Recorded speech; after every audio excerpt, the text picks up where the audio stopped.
ፍቃድና ምዝገባ አዋጅ ቁጥር 49 መሰረት ከ7 ዓመት እስከ 15 ዓመት በሚደርስ ጽኑ እስራት ያስቀጣል።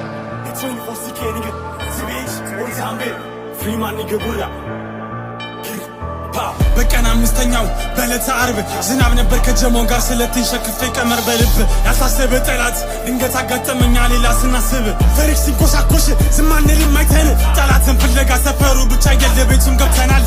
ግን ምን ጥቅም ልፋት አልሆነብን እሱ ተደብቋል ስለቱን አገኘን። ጠላትም ስላልተያዘ ሁሉም ደንፍጭሮ ሊጨበስለትም ወደታች ወረድን። አትሮ ስለነበር ሁለት ሆነ መሻገር ጀመርን። ከፊቴ ቡራና ሮች ቤል ናቸው ከኔ ጋር ሜተኛው ከኋላ የጀመው እሱ ቤና ቤባ እየመጡ ናቸው።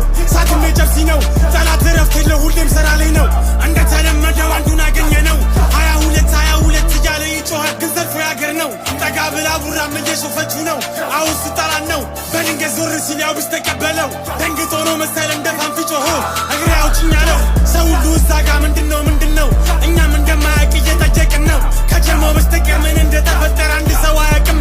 ወደ ቅያሳችን አስተች ሳይመጣ ሳይፈጠር ኮሽታም ጨብስ ሆነ ረስተን ሁሉም ገባ ቤቱም ጠላት የተበሳው መጥቶብን አይደለም እዛ ውስጥ ባቱ ላይ በሰፈሩ ስናት ድንገት ሳይታሰብ ከለባሹ በላይ ሲቪሉ መሰለኝ እኛን አስቸገረን። ጠላቱን ልብያል ተስፎ ክስ ነው እንጂ ለእኛ ምን ጠቀመን። በተረት አይደለም እዚህ ጋ የደረስኩት የነካኝን ሁሉ ዋጋ አስከፍዬ ለእኔ ስም ብቻ ነው ከእንግዲህ በኋላ ባይሉኝ አይቆጨኝም። ዱነ ጎይ ዱርዬ አንዱ ያረዳ ልጆች ጽድት ያሉ ራፐር እኛ ብቻ አይደለን ከዚህ ሞላ አንደኛ ግን እውነቱ ታወቀ ሁሉም ያኔ ሲዝት ተግባር ያሳየ ነው። ጠላት ይዘን እኛ ወንድ ልጅ ሆኔ ነው